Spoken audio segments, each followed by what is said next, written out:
Good evening, everyone. Good evening and welcome. Welcome back to Ben's Camera Show after a whole year of absence. That's right, I took a whole year off doing the show. I took a year out to achieve my ambition of becoming a fat middle-aged man, and I'm happy to say that I achieved this with flying colours. Of course, I did a lot of other film stuff in the meantime. I kind of quit doing film stuff for a while. My record for staring across the room at a Super 8 camera without actually picking it up is got it up to about 4.5 minutes now. So, hooray! Welcome everyone, welcome back. And yes, I've got a hell of a packed show tonight, and also I've got enough material for another 6 or 7 more shows. So it's not the last you'll be seeing of me for a little while. Every Thursday at 7 o'clock I shall be logging on, getting on the YouTube and talking about cameras of all sorts and matters arising. Well, should we get straight into it? Why not? Well, what should we start with? Ed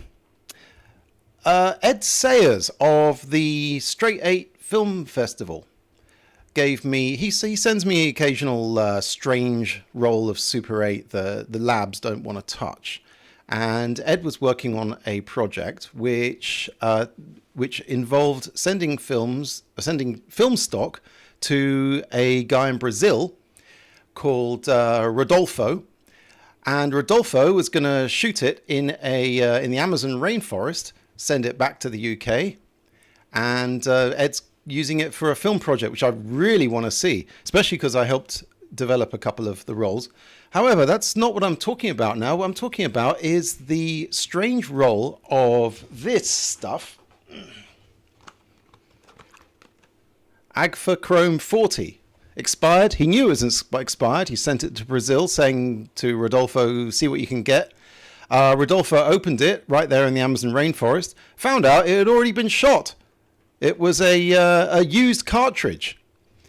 So they couldn't shoot on it, obviously. But Ed sent it to me anyway and said, well, we'll see, maybe you can get something out of it. I said, this is completely used. If it's looked like this out of the box, then there's not going to be any of your footage on it. It's all someone else's footage. It's the classic lost roll of Super 8, the mysterious roll found. Well, where did he find it? He found it in a camera, or it came with a camera that he bought. This is Ed, by the way. He bought a camera, came with a roll of film. He sent the film to Brazil. They found out the film was already shot, sent it back, and then they sent it to me. And he said, well, do what you want with it. It's none of our footage, so, put it aside, do whatever.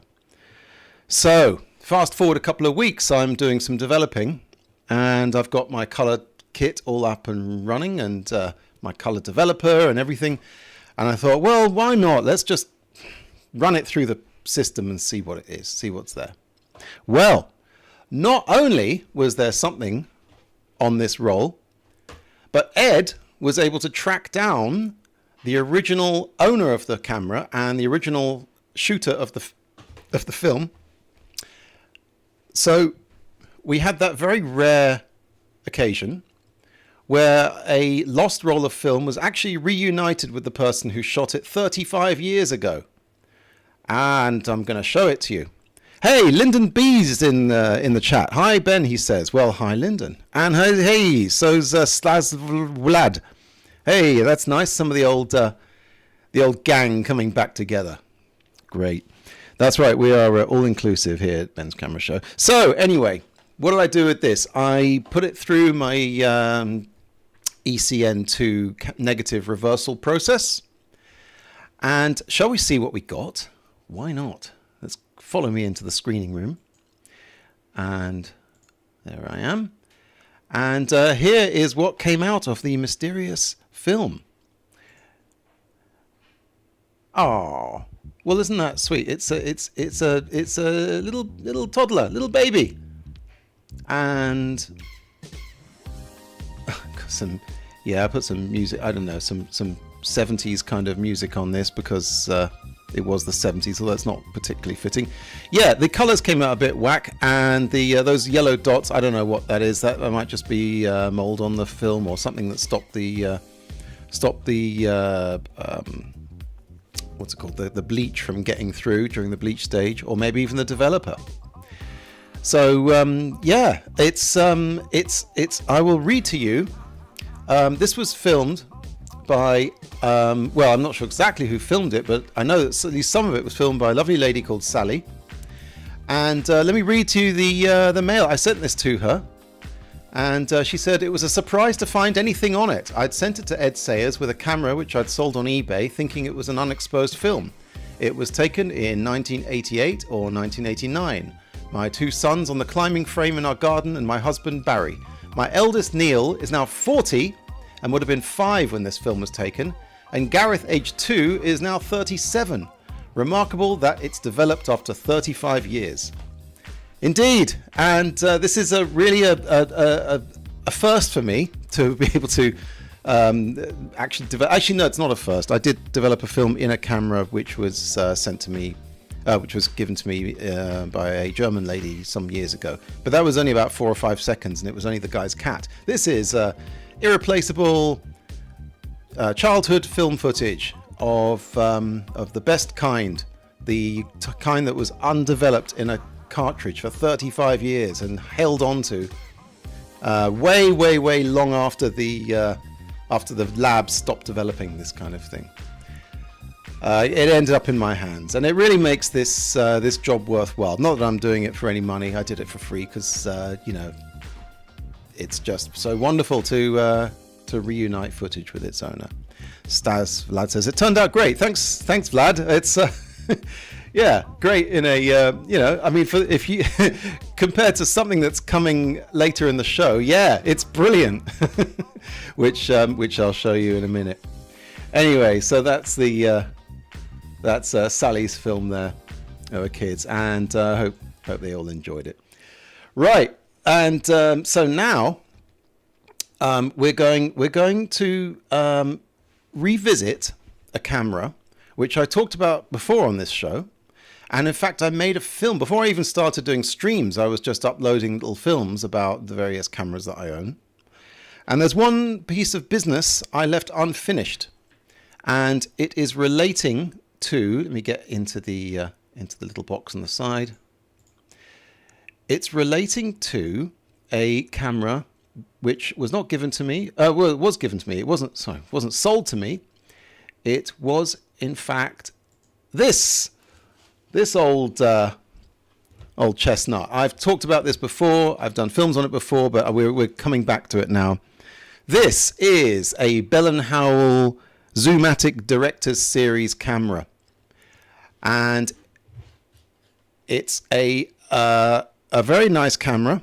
It was owned by my grandma, and when she passed away, she passed it on to my uncle, and then my uncle gave it to me, and I thought I'd do some shooting on it. Well, I'm going to now play you a edited down version of the film I made about this camera, and then when that film ends, we'll take up the reins of the story, and I'll show you the conclusion, part 2. Of course, anyone who's seen this, who knows a bit about standard 8 cameras, will know this particular significance of this one. But before I reveal that, well, let me reveal that on the film. So let's have a look at the story so far relating to this camera. One interesting thing about this camera is that it's the same make and almost the same model as the one that Abraham Zapruder used to film the assassination of Kennedy, which I've been told is the most watched piece of film in history. Amazing. Anyway, the first priority is obviously to get some film in this camera. And you can still get 8mm film. It comes on 16mm strips, which are then cut down the middle to make two runs of 8mm. And this is integral to the way these cameras work. In fact, here's an older camera. This is an old Kodak Box Brownie kind of movie camera from the 60s. The film would come on a reel like this. You'd put it into one side of the camera, and thread the film through to the other. And when you finished shooting on just that side of the film, you take this one, you flip it over. The film is double wide, you shoot one side, then you shoot the other side, and in between you change the reels. Now obviously this was too complicated for some people, so at the time that my grandma was shopping for a movie camera, my grandpa had one as well, but that was 16mm. I think she wanted this sort of sleek, lightweight, ladylike. I hope I didn't just break it. No, that was just the noise of the door shutting. So what they sold her in 1966 at Rumbelows or wherever the hell they went was one of these. Now, it looks a bit different inside. Instead of those big reels, it has just got these two kind of nipples. And you put a reel of film in there and try and wind it through, thing's not going to sit right. Not only that, but you're not even going to have space for the take-up reel. So, what did they sell my grandma? Well, Bell and Howell made their own system of cartridges. The only way I could get hold of one of these cartridges was to buy a new camera. Well, new to me. The deal with the cartridges, you would put your reel in the cartridges and then snap them up, stick that in the camera, and when you finished one side, you don't have to mess around too much. You just turn it over like an old-style cassette and wind it through again. See, here we go. So the cartridge just goes in there and shut it. Easy. And there's about 2 minutes on each side of these at 16 frames per second. And I could finally put it into my grandma's camera and shoot with it once more at a family gathering.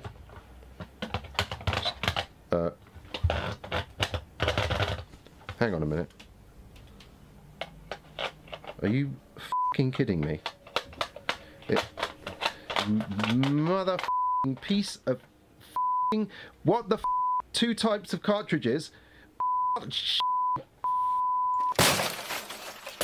Language. I did a bit more research and I found out that these Bell & Howell proprietary cartridges only come with the type of camera that I bought with the cartridges. Who would have thought of that? This camera, turns out, takes a different kind of cartridge, a Kodak cartridge.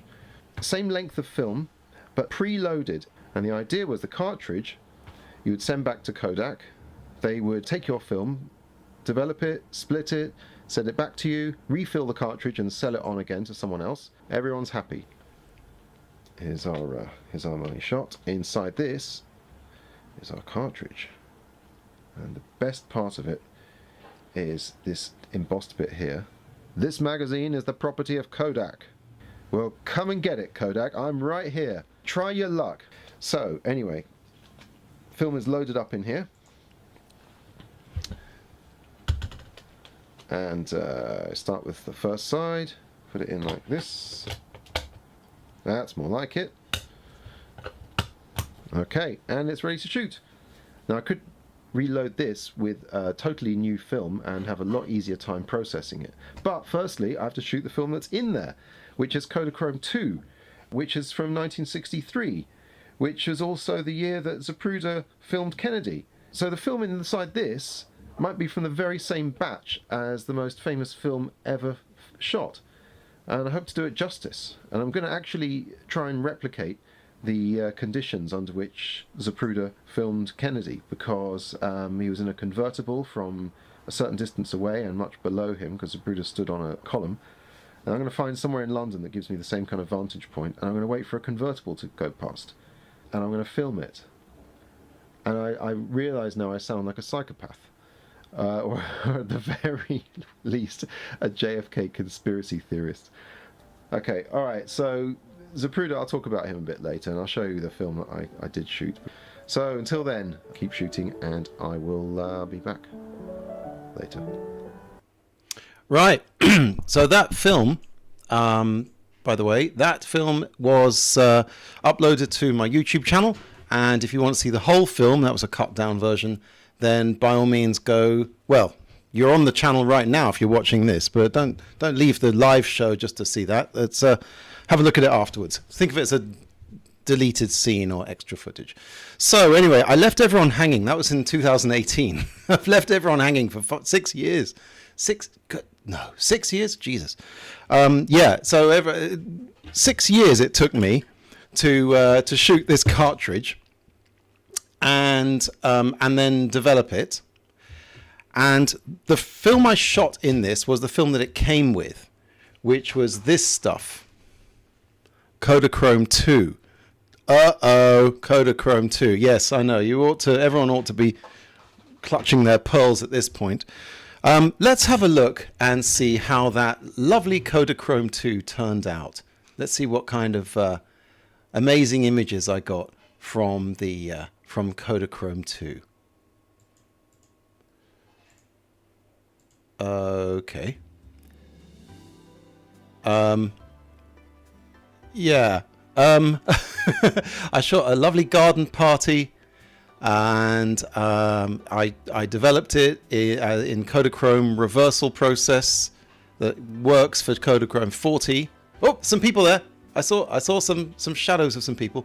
Evidently I didn't wipe the rem jet off enough, and also those black blobs on the screen. They're from a shitty transfer that I did on my Wolverine. This is like film number 4 that I'd ever transferred on my Wolverine. And so I didn't realize that the backlight gets all dirty and you have to clean it between transfers. So it's got that going for it. I think I can just about see my sister-in-law. It could be my mother. Not too sure. Let's see what... Just as a reminder, this is what this Kodachrome 2 looked like if you filmed it back in the day and sent it off. There's my dad in the purple shirt with his friend Andrew, who's my godfather.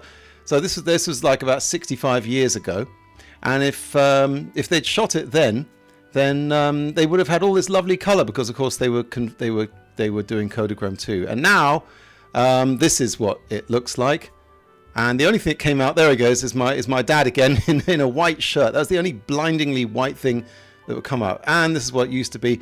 I mean, this is not what film should look like from 65 years ago, 45 years ago, whatever it is, compared to now. That should be the 60 years ago film, and the color should be what we got now. This is not right. This is against the natural order of things. And I have had non-stop problems with Kodachrome 2. Look at this. This is the best I ever got out of Kodachrome 2 on a normal camera.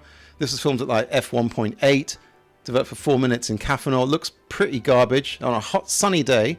Still didn't do anything. And this, by the way, is about the best I could do. This is Kodachrome 2 that was oh, let's just see that bit again. This was Kodachrome 2 that was exposed for there it is, for an entire minute per frame. I had to put it through a 16mm camera and expose every frame for a whole minute in order to get any kind of exposure. The stuff is trash. It's garbage. It's not even worth it, because all you're going to do is get a rubbish black and white picture out of it. So, what are we going to do then? Well, the result really, not the result, but the thing you've got to do really is to get one of these little jobbies and to refill it with better film. And before you even try and do that, check this out. The lovely people at the Film Photography Project in America have a service costing £79, where they will send you one of these things. You'll film on it, you'll send it back to them, and they will develop it and send you back your film. Lovely. If you don't want to be bothered with all of the nonsense I'm about to show you, you can just send it to the FPP in New York, I believe they're based. Yeah. So that's your get out clause if you ever want to shoot. If you've got one of these cameras and one of these rubbish magazine Kodak film magazine things. For the rest of us, we want to get in our hands dirty, don't we? We want to get into the nitty gritty of it.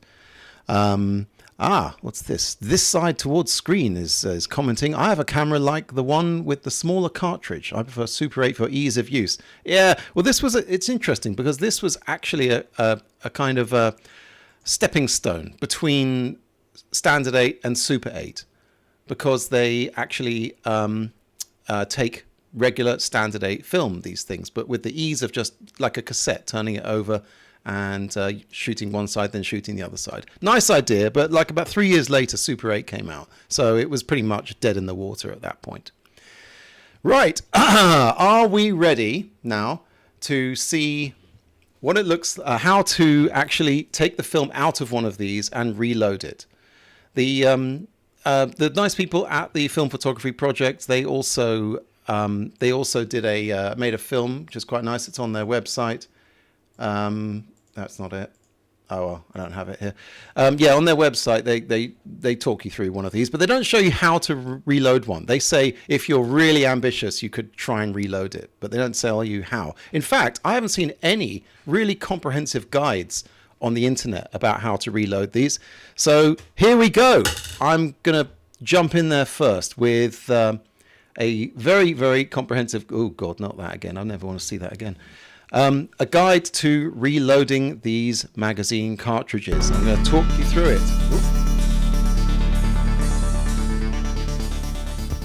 BENS Camera Show Guide to Reloading 8mm magazine film. Right, I'm going to talk you through this while... Hey, Filmboy24's in the house. He says he has one. Right, so, hi Mike. Thanks for tuning in. Right, so, let's see what's inside one of these jobbies first. By the way, I pre-filmed this because it was so fiddly. It took me an entire afternoon to film this because, anyway, this is the edited bit. So if you open it, watch out because firstly, there's a spindle there which can cling onto that wheel. So take it off gently. This is after you peel off the tape.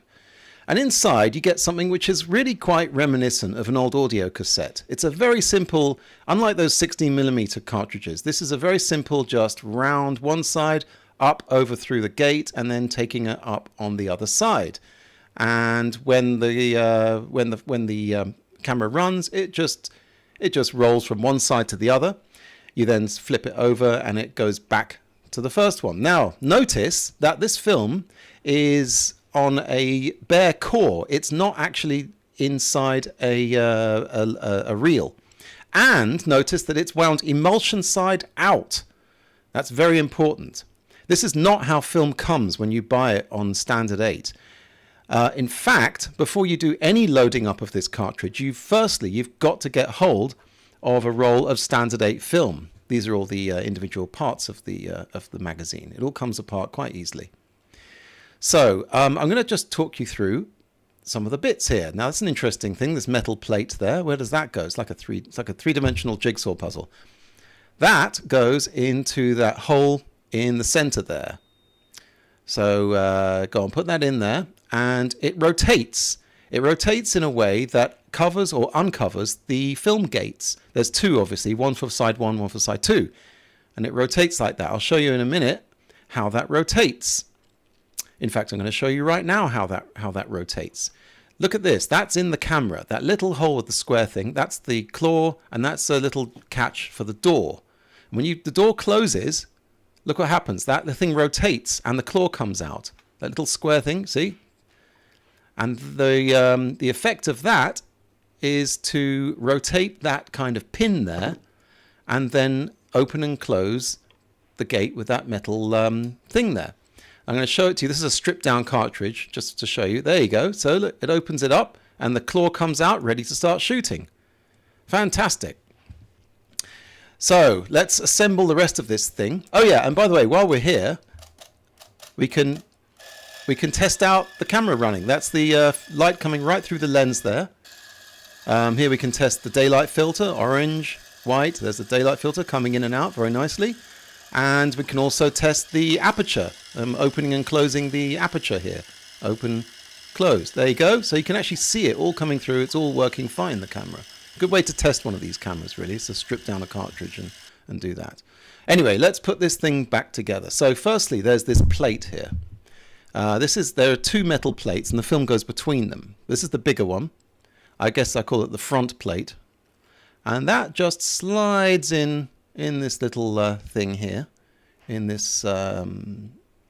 thing there. Get on with it. Should have edited that bit out. So that just slides into there, nice. And then there's the back plate, which, no, don't take it out again. It's fine. Just leave it. The back plate here, this little thing here. Now that doesn't go in yet, but I'm going to put it in there just to show you where the film goes in this whole thing.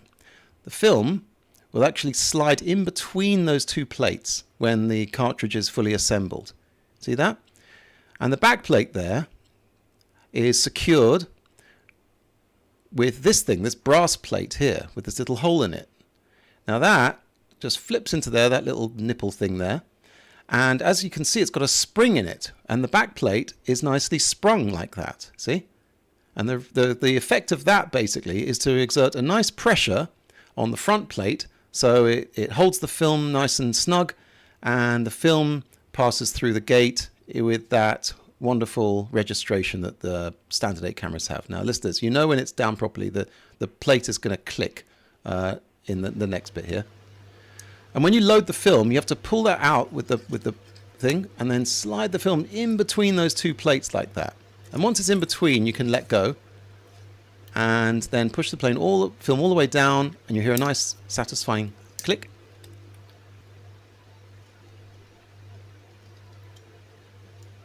There it is, there, nice click. That means your film is now seated nicely in the thing. Great. So, what about the film? We have to get the film ready, don't we? So I'm using this Kodachrome 25, which is a lot better than Kodachrome 2.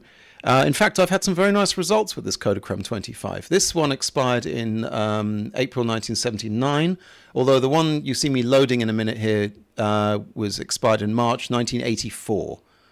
So, yeah. Now, this is just a dummy film, obviously, just to show you how to do this. So when you buy this film, it comes in a daylight spool like this. Now, you've got to get all that spool, and notice the emulsion is inside, see? Not outside. So what you've got to do is to wind this whole thing round one of these spindles in such a way, and notice that the spindle is different on each side. So on one side it's this circle with this little notch out of it, and turn it round, and it's this kind of like cross thing with two notches. Very important to get that right. I'll show you the right way in a minute. So we've got to attach the film to this thing, and this is tricky. This is tricky because you have to cut the film in a particular shape in order to get it fixed into the thing there. In fact, I am going to just pause the film for a second because I discovered something today. Okay, I've cut it in this kind of format here, and as we can see, it can squeeze in between that catch thing, and it holds it quite nicely. Right? Okay, let's just pause that for a second because I discovered on the film photography website, the film photography project website, that, let's see, where is it? Here it is. This is a still from their film. You actually need to cut it in a kind of a T shape like that. See, the end of the film is a kind of a T shape with these little bits. They stop it from unwinding from the center, from the core, once you do it. And in fact, lower down, you see those circles, and then on the right hand side, two of the sprocket holes, there's like one long one instead of the sprocket holes. Officially, it's supposed to have a sprocket hole like that, which also stops the claw from advancing the film any further. I didn't do that. It's far too fiddly. I mean, you'd need a scalpel and a microscope and everything. So I didn't bother with that. What I did, in fact, whoa, what am I? Oh no, it went back to normal. Okay, wait, I'm going to find our place now. So what I did is I just cut it. Let's go forward a bit here. I just cut it in a sort of a thin strip that fixed onto the spindle. Here we go. That's about where we got to. And after fixing it on the spindle, I actually also secured it with some double-sided tape, which I stuck on the film itself. There's no video of me doing that. I did that afterwards. So basically, if you just do this, it runs the risk of falling off the end of the spindle at the end of the roll. So it's good to get it on there really well. Fix it on there real good. Oh, isn't that nice? Everyone in the comments is just saying hello to each other. Oh, it's a real little community we've got here. That's so sweet. Anyway, so, yes. So I rolled it while I'm like the teacher boring everyone at the front. Everyone's chatting. Anyway, so basically, you got to roll that all the way over there. And at some point, you've got to think about, well, hang on, I can't do this in the light because it's going to expose the whole lot as I do this. So as soon as you've got the end connected like that and you're starting to roll, the rest of the film is kind of safe inside this reel, although it can all spring out, so watch out. But at this point, it's a good idea to get the whole shebang into a changing bag and do the rest of this inside a changing bag, just to make things a little more difficult, a little more challenging. So I did find that an electrical tester thing here was actually quite good. It fit right in the hole, and it made it much easier to reel it up onto the spindle. And this is what you're left with. You're left with a spindle and emulsion out film coming out like this. And here's the other side. So we're going to attach the spindle to the other end. Now, of course, you have to be able to see what you're doing. So what I did is, as you can see on under my hand there, I've got that roll of film inside a changing bag, and I've just pulled out enough to work with. So this foot of film is burned. That's not going to, you're not going to film anything on that. So again, pared it down. Got to cut it. I could do this in the daylight to see what I'm doing. If you're really ambitious, try and do that T-shape thing on it. I just did a strip. This was do a T-shape and some sticky tape is what I would say. So in it goes. This was tricky. This was this. I used a lot of for video before I got one that worked like this. So yeah, do it like that. It's kind of stuck in there, although it may come out unless you secure it again with double-sided sticky tape. So once that is nicely fixed to the other spindle, then what? Then we've got this. Okay, don't take that out on the light. If your film is outside if that film is outside a changing bag, you run a high risk of it all getting exposed. So once again, all the rest of this in a changing bag or in a blacked out room. I would say a changing bag because if the thing falls apart, at least you can find the bits, unlike if they fall on the floor. So make sure you get the film coming out the right way. It should be like that, in a kind of a number 6. No, not number 6. I don't know. A G. No, not a G. Anyway, look, there it goes in between the plates. You can do this by touch. If you watch this film a few times and then do it by touch, there it goes. And then finally feel your way and get the other spindle on top of this thing. This is where you find out if you've put the spindle the wrong way round. It won't actually fit onto that lip. But this does, because I've got it the right way round, because I'm awesome and I made horrible mistakes in the past. Just for reference, I've actually paused here. Oh yeah, just roll it up a bit. Just for reference, I'm going to pause it and I'm going to show you exactly which way round these spindles are supposed to go. Tio, Manny, what's up, Ben? Hi, Manny. Finally, this thing. If that's fallen out, that needs to go back in. So that's easy. Just pop it back in there.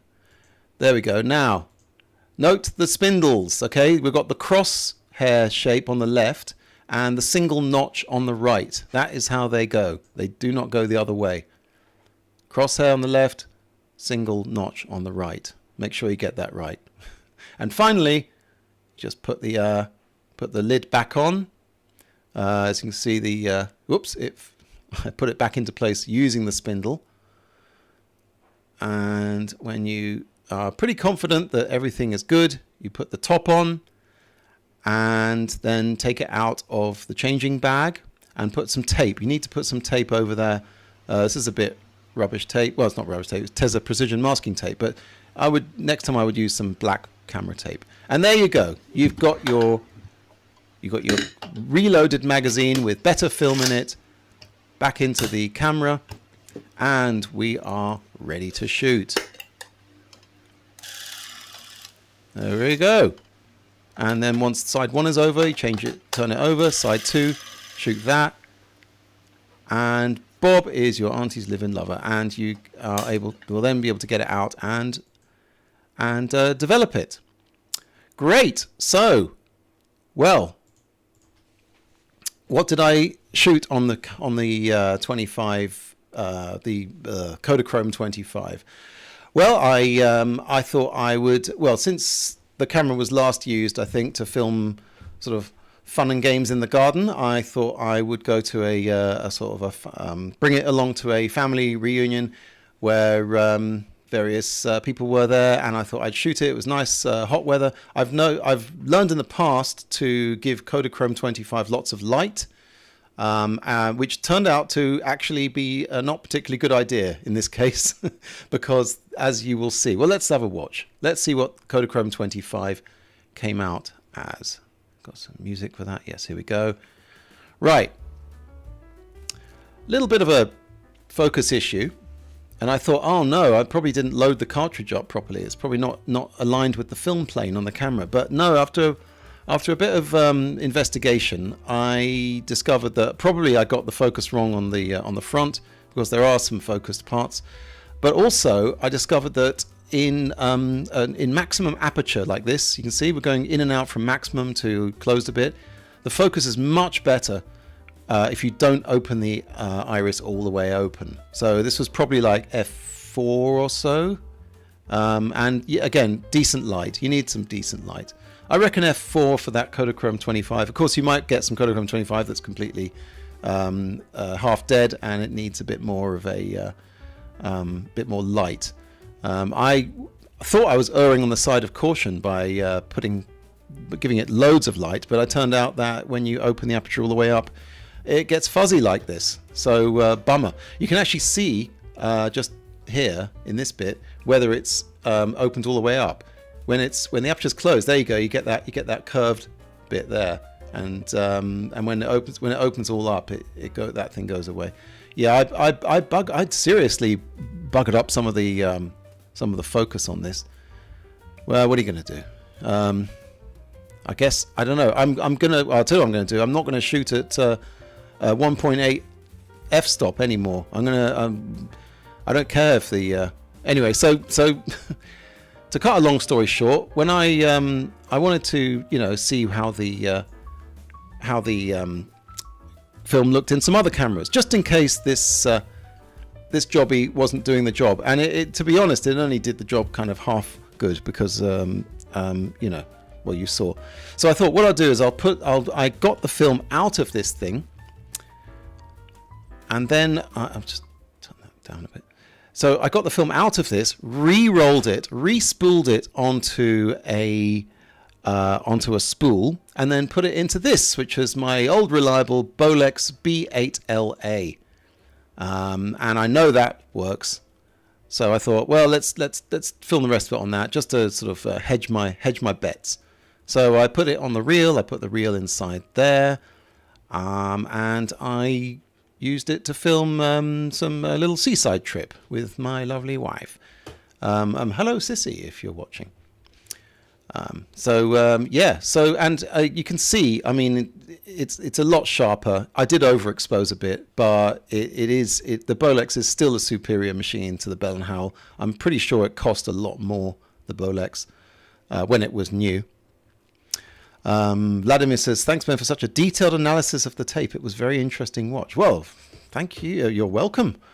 I just hope that if anyone Googles how to reload a Kodak magazine, this is what comes up. Because let me tell you, putting the word magazine in a Google search buggers everything up totally. I end up getting like magazines, I don't know, just the word magazine doesn't mean what it used to mean. Old Radio says, sorry I'm missing this. I'm currently moving. Well, good luck with that, Old Radios. You can always watch it back. Unless I do something horrific and have to scrub this episode. Well, so there we go.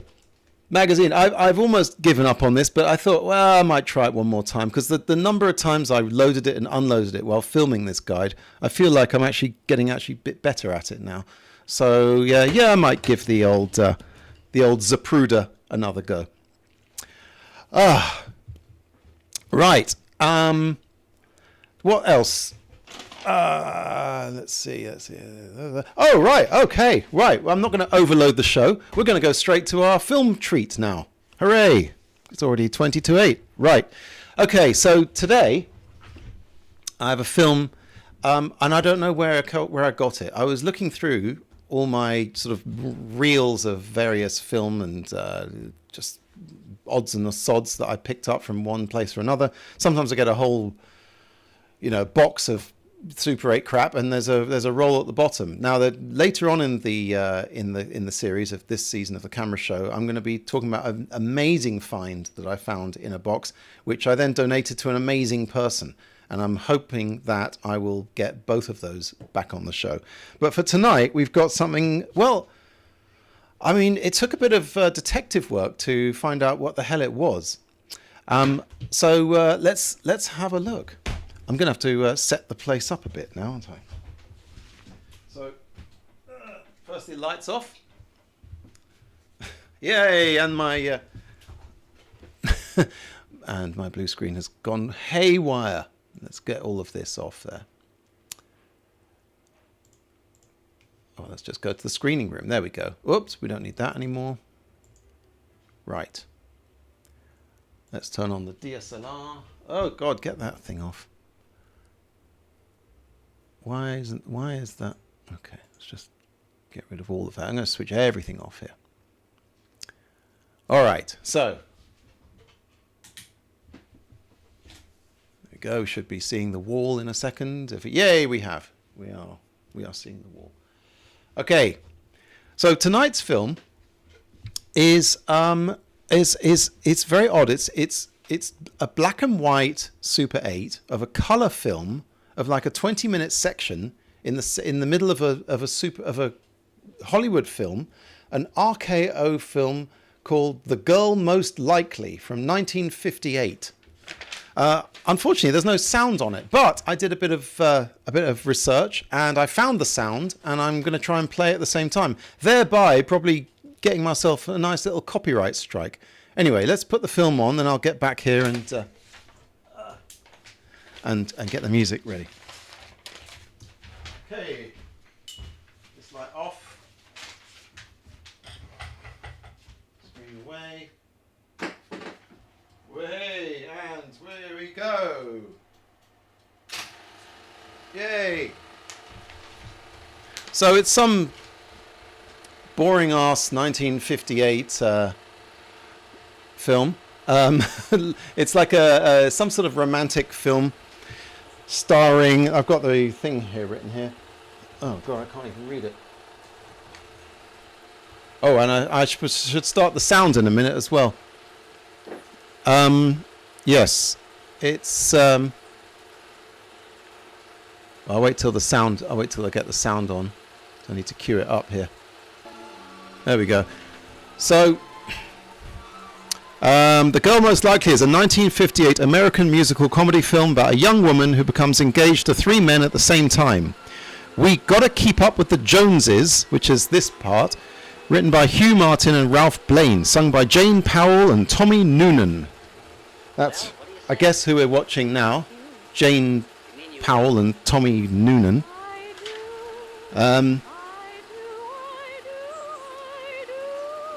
Yeah, I think it gets going in a minute. Let's see, 1958. Let's see what else came out in 1958, because this was like the chick flick that the guys had to go to with when they wanted to see. Let's see what was on at the same time. A Touch of Evil came out that year. A Night to Remember, also known as the good Titanic film. Carry On Sergeant. Carry On Sergeant, the first Carry On film, came out that year. Also Vertigo, The Blob, Dracula, Hidden Fortress, Attack of the 50-Foot Woman, and Mon Oncle. Some good films that year, and this film features in none of those top 25 lists. I don't know why. I don't know what to do with it. I actually probably bought this reel just to use the reel. Yeah, A Cat on a Hot Tin Roof are sold radios. Possibly. The Gigi also came out that year. And what else? The highest grossing film of the year. I did see that. I can't remember which one it was. It wasn't Carry On Sergeant, I'm pretty sure. So now we've got one of those sort of Hollywood, like, oh dear, the camera's not very... Oh no, it is. I thought I was framed wrong. So here's one of those, you know. Is this official or cut down? Or someone film it in a cinema? I don't know. It was black and... It's on colour film, and the... it's on coloured film... No, not colour film. It's on sound film, sound striped film, but there's no sound on it. Maybe it was used as part of like an edit. I don't know. Yeah, a lot of knickers shown for 1958. This is like, you know, this is after the Hays Code. So I don't know how they got away with Jane Powell running her all around the place, looking up her skirt. I mean, that's a bit racy for 1958.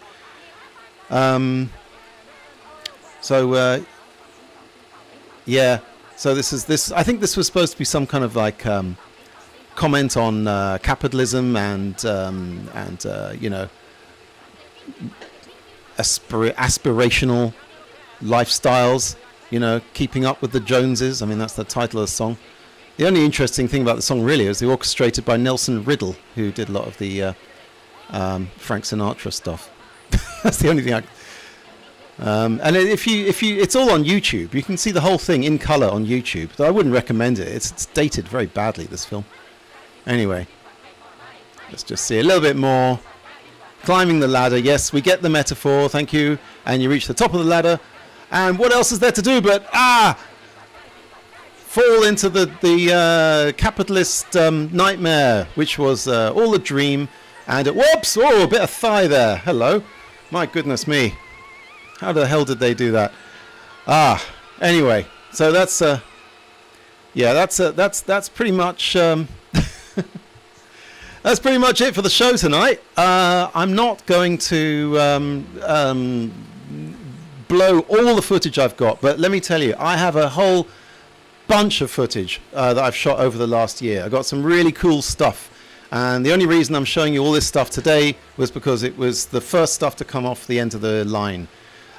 So next week, yes, because we are winding it up, and I'll see you all next week. Next week, I'll be talking about the Nikon R10, one of the greatest Super 8 cameras ever made, one of the greatest cameras ever made by one of the greatest camera companies ever made. The Nikon R10, I do not own it. I have borrowed one. That's how much I like it. With all my cameras I've got, I've actually got hold of a different one to show you. And we're going to show you that and some ways of getting around some of the things that break on it. So, hey, thanks for tuning in, people. I've been a bit rusty, so I don't know if I've done the job tonight. But thanks all for turning up. Otherwise, I'd just be shouting into the void, which is what I do on the other 6 days of the week. So I'll see you next Thursday. Next Thursday, the 22nd. Thanks to... I'm gonna name everyone who commented. But I have not stolen the Nikon R10 Remjet. I might take my time giving it back, but I did not steal it. So thanks, Remjet, for that. Thanks, Old Radios, T.O. Manny, Filmboy24. I know who you are. We all know you. And this side towards screen. Oh, my God, it's all the usual suspects. And, by the way, I want to show you one more thing before I tune out here. I'm probably going to cut this from the replay because I really don't want any